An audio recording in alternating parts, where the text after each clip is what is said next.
The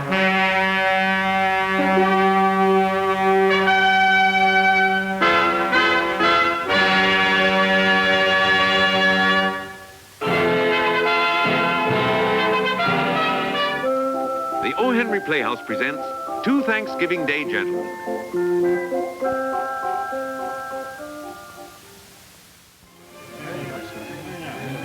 Fate draws strange parallels in the lives and destiny of men. O. Henry has convincingly recorded this in a story about Two Thanksgiving Day Gentlemen. 8 the point. 7, you lose. Pass the dice. Next shooter. 9's your point. 9 the point. 9 points, gentlemen. 9-point rise in 3 months, gentlemen. I think we have a right to be proud of ourselves. This is the most notable quarterly gain in the history of Harrington stocks. Gentlemen, I feel compelled to make a speech. I do not have to tell you how reassuring it is for a captain of industry to find himself surrounded by such an able complement of shipmates. It is your genius, gentlemen, not mine, yours, which has enabled Harrington Enterprises to achieve the eminence it enjoys today. For this loyalty and devotion, I thank you one and all from the bottom of my humble heart. And now may I wish you a bountiful Thanksgiving. And as a slight token of my appreciation, Miss Elliott will hand you each an envelope on your way out. The meeting is adjourned.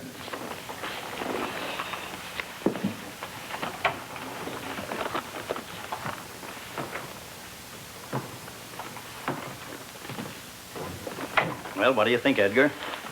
Very impressive. You bet it was impressive. Did you see those faces after my speech? Yes, I saw them. You know what I read in those faces? Another point rise in Harrington Common by the end of the next quarter. Am I right? I wouldn't know. All I saw in those faces were the pangs of burning ulcers, bred and fed by the ravaging genius of Simon P. Harrington. What gives you the right to talk to me like that?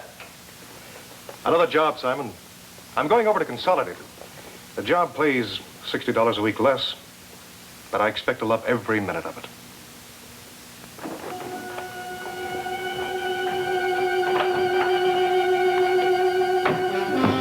You're out 10 grand, kid. I think you should quit.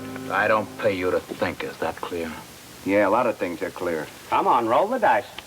I'm getting out of here. You can stay in a joint till you're rotten. Now, listen, where do you get off talking to me like that? I get off right here. I got another job. Moose Callahan made me an offer. Less money, and I grabbed it. See ya. Roll the dice. Craps, you lose.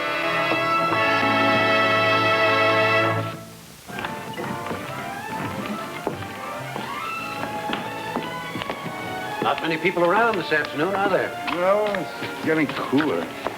This is quite a deviation from your usual type of story, isn't it, O. Henry? Yes, it is. I usually go right to situation. But you see, this yarn stems from characterization.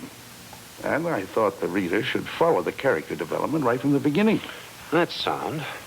Well, since you've known the story for years, why have you delayed so long putting it on paper? I've always felt something was needed to complete it, a good ending. And I have a hunch I'm going to get that ending right here today.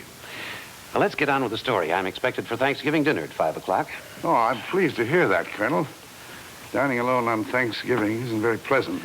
It certainly isn't. Well, to broaden our character sketch, let's return for a moment to the office of the Harrington Enterprise. The old man was still thinking of the rebellious executive when Edgar walked back into the room. What's that? That's the envelope Miss Elliott handed me. Since I'm quitting, I didn't think I was entitled to it. Well, that's very generous of you, Edgar. But you've earned it. Keep it as a token of my appreciation. $5,000. That's a lot of appreciation, Simon. Thanksgiving always strikes a sentimental chord in me. And I want people to have something to be thankful for. Simon, what do you have to be thankful for? Isn't that a rather ridiculous question? I don't think so. What do you have? $130 million. $130 million. Period. Simon, in my books, you're a pauper. You're completely broke. You don't have a heart. You don't have friends. You don't even have a decent enemy. What about the $5,000 in each of those envelopes? Does that strike you as the gesture of a heartless man? Did one of those men say, "Thank you, Mr. Harrington"? Did one of them so much as ask you out to Thanksgiving dinner? Why, Simon, why? Because they know the reason behind your generosity. $5 from the heart without strings would have brought you more real appreciation than the $5,000 out of your petty cash as a mortgage on their blood, sweat, and devotion. Just a minute. Why are you telling me these things? I suppose because I feel a little sorry for you, Simon. Sorry? Yes, sorry. I'm sorry for anyone who has the right to walk among kind, decent human beings and chooses to ignore them and all they have to offer. Solitary confinement is a penalty, Simon, not a privilege. You know a lot about people. Take my word for it. People are interested only in themselves. When they show interest in anybody else, take my word for it, there's a motive behind it. What kind of a motive? A selfish motive. I have money and power. Everybody wants a piece of that. So you don't trust anybody? I trust $130 million. Nothing else. You're dead wrong. I'm never wrong. Are you a gambler? To a degree, yes. Well, there's $5,000 that says you're wrong. What's the trick? There's no trick, Simon. Strange as it may seem to you, I'm not trying to trick you. I'm trying to do you a favor. Tomorrow's Thanksgiving. You don't have a thing to do. How would you like a lesson in humanity? Go on. I want you to disguise yourself as, let's say, a hobo. Tomorrow I want you to walk in the park or in the slums or anywhere in New York you want. I'm willing to bet you $5,000 that by the end of the day you'll have a friend. A friend who will accept you not for what you have, but what you are. Ah, ridiculous. I'll even go further. Because your values go only to the material, I lose. Unless you wind up with a free Thanksgiving meal. Is it a deal, Simon? Do you have the courage to find out what the world is really like? It's a deal. Come on, Pete, let's get out of here at 7 in the morning. I thought you quit. I was just sore. Come on, blow this game while I still got a couple of bucks left. Good old Sam, always looking out for me, aren't you? If I don't, who will? I just ain't no good, Pete, when you don't trust nobody in the world but yourself. I'm not so sure I trust myself anymore. Come on, why don't you get out, get a little Turkish bath, a little fresh air, change your clothes? Could change your luck, you know. This game ain't gonna run away. All right, Sammy. See if you can warm up the dice for me, huh?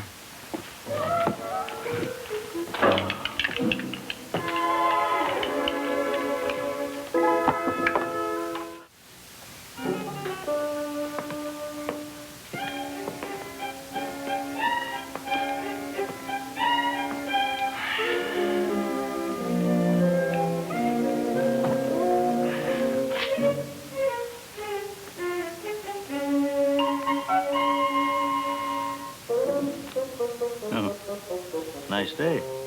What's nice about it? Thanksgiving. What you got to be thankful for?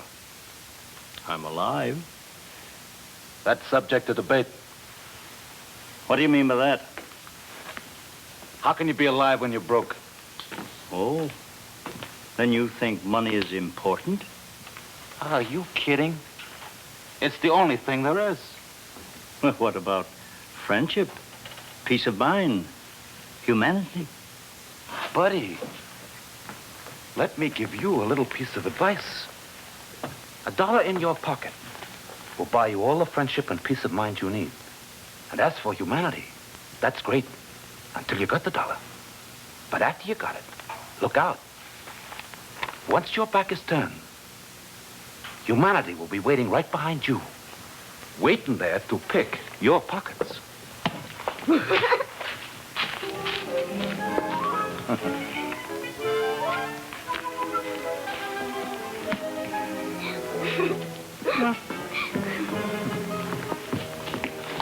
was beginning to wonder what I had to be thankful for.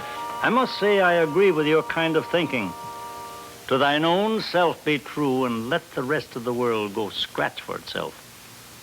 It has always been my theory. No, it hasn't. Why do you say that? Because if you really believe that, you wouldn't be a tramp today. Oh. That's what happens when you trust people. They'll fleece you every time. I bet you haven't got a dime in your pocket right now. That's right. See what I mean? How much have you got?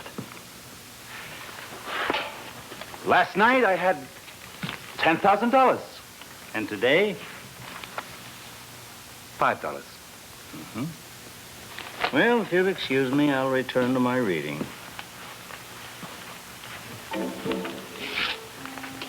Are you trying to show yourself a good time? I don't understand. That paper is for people interested in finance.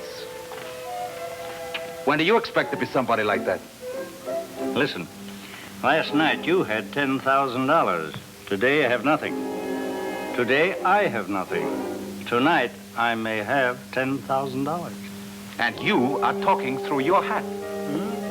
You would have to be a gambler to make a fortune that fast. Oh.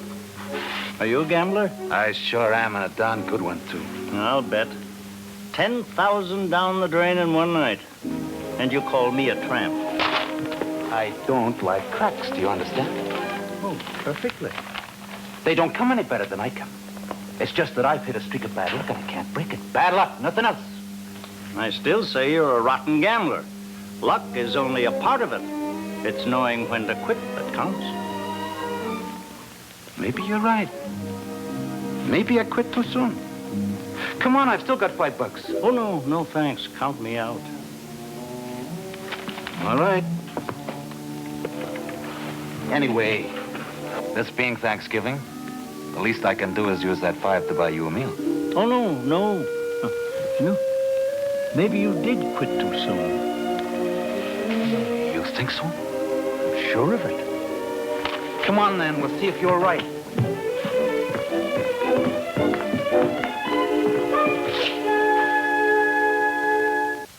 What interests me strangely is that men of such completely different economic experiences could think so much alike. That's rare. Well, as a matter of fact, Colonel, they weren't so different.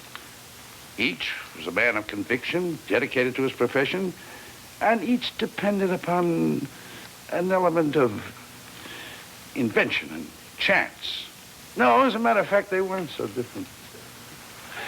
Just $130 million.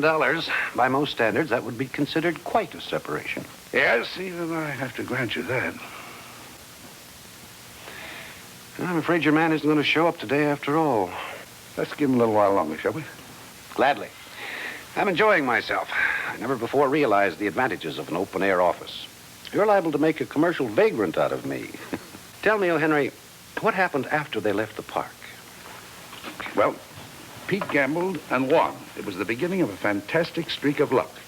In a very short time, he ran that $5 up into a neat fortune. And later on that night, when they were leaving the gambling house, Harrington, worrying about losing his bet, tried to say a diplomatic goodnight, but Pete would have none of it. Simon. What's the trouble? No trouble. The surprise I promised you. The Thanksgiving feast. That's one of the best restaurants in New York. Nothing but the best is good enough for a friend of Pete Scully's. I can't go in there. Why not? Well, look at me. I'm a tramp. You are also my friend. And that entitles you to the best that money can buy. Oh, I couldn't consider it. One look at me and they think we couldn't pay the check. Here. Go in counting these. They'll stop worrying in a hurry. Come on, we'll live it up.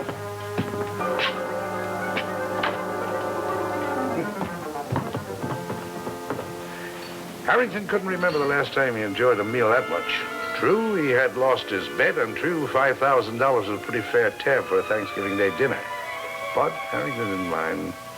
He knew Edgar could use the money. And there was something else, something far more important. Simon Harrington was experiencing a luxury he had never known before, the luxury of friendship.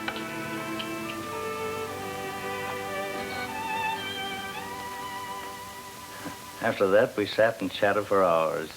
Oh, we really hit it off. We agreed to meet every Thursday, same park, same bench. And when we parted, he said, Simon, we're going to be friends the rest of our lives. Oh, he's quite a fellow, Edgar. I'm really very, very fond of him. You know, I not only owe you $5,000, but I owe you an apology and a debt of gratitude. I'm not so sure, Simon. I may have lost the bet. I don't understand. Well, I wagered you that you'd find a friend who would accept you for what you are. No strings attached. A friend for the sake of friendship, nothing more. That's why you disguised yourself as a hobo, right? Right? Well, I'm afraid that what you found was the very kind of man that you condemned. A man who would remain your friend just as long as he could tap you for something he wanted. Oh, that's ridiculous. He thinks I'm a penniless tramp. A penniless tramp who will net him a fortune. You know, Simon, gamblers live by superstition. I'm afraid right now you're just one of those superstitions. Just a lucky charm dangling from the vest pocket of a crapshooter. Oh, how will I ever know? Well, pretty soon the aces will turn to deuces. The dice will take a wrong bounce. The next time your friend has a losing streak, and he will, you'll get your answer, Simon. Until then, our bet still holds.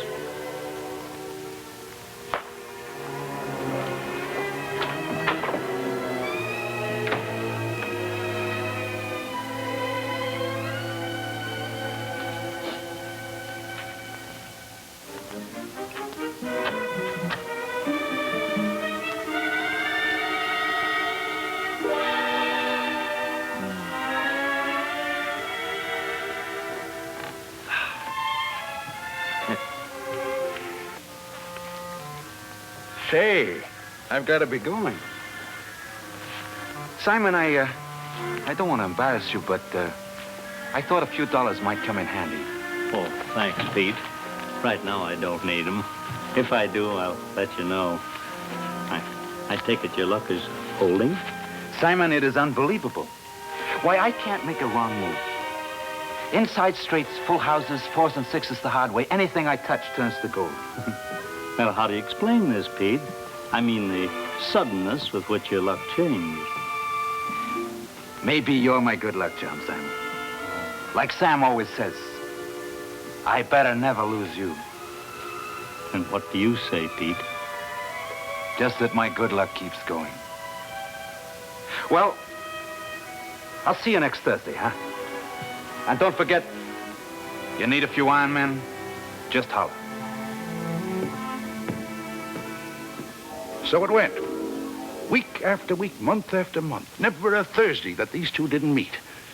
Hell, it developed into a bond of friendship that was akin to brotherhood.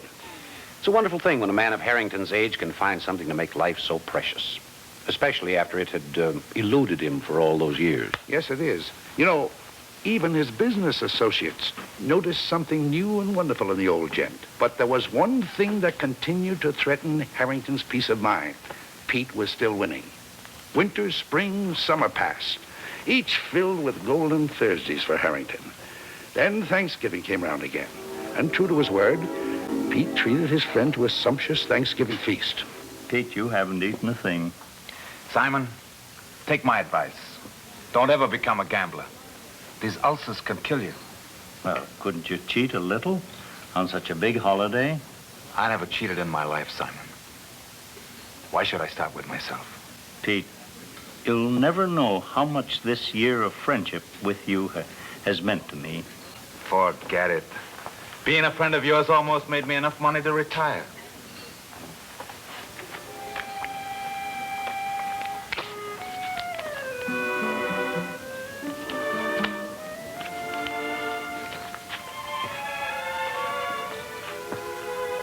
Feeling better, Simon? Great. Just great. You're beginning to sound like me. Well, I've got to run. I'll see you next Thursday, huh? Million thanks, Pete. Forget it. You're my friend. What's the matter, Pete? Are you sick? Nothing's the matter with me. It's just my ulcers kicking up.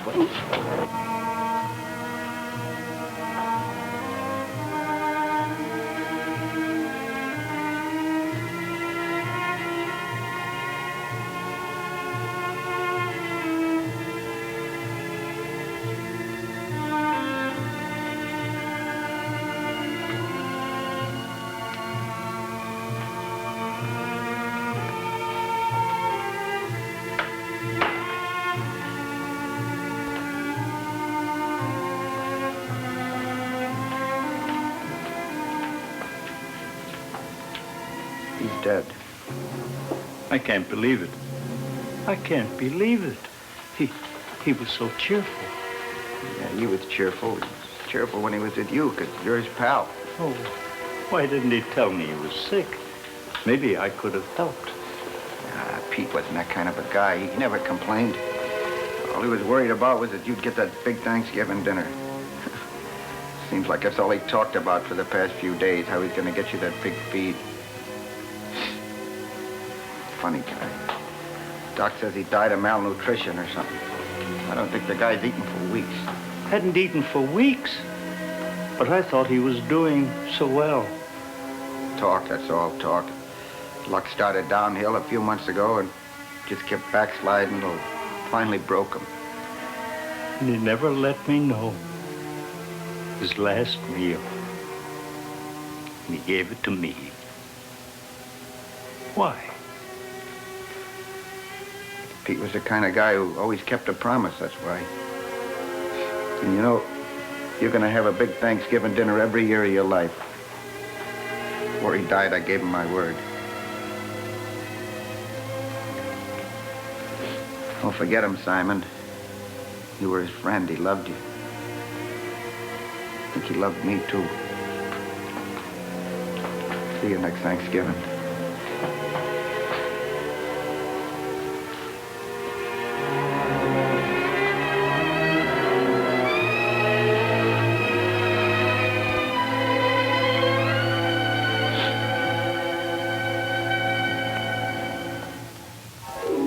It's a lovely tale, O. Henry. I think a lot of people might profit from it. Thank you. Looks like he showed up after all. So that's Simon P. Harrington. Mm-hmm. With Pete dead, why is he here? And why is he still dressed like a tramp? That's something we'll find out in a few minutes. And I may find an end for my story.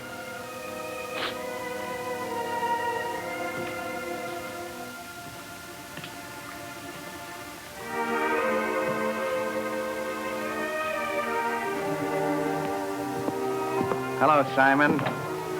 Happy Thanksgiving. Well, Sam, I was wondering whether you remembered. You remember? I promised him, didn't I? And you know, I got a bundle of money in my pocket that says you're going to have the best Thanksgiving dinner in town.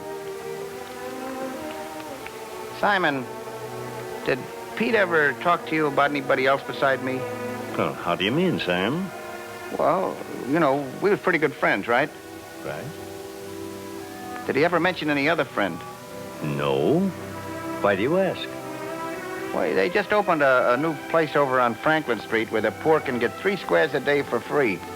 And the guy who runs the joint says, well, like today, he could serve over 600. And all the turkey they want to eat. And you know something else? They call it Pete Scully's Kitchen. Boy, it's costing somebody a lot of money. Whoever he is must have loved Pete just as much as us, huh? That's right. Well, come on, let me get you that Thanksgiving dinner. I tell you what, Sam. Let's go to Pete's Kitchen for dinner. Gee, that'd be like taking the money and the food away from the poor. Not really.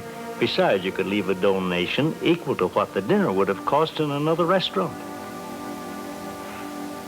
Yeah, hey, that's a good idea. I think Pete would have liked that. Yeah. Well, come on, let's go.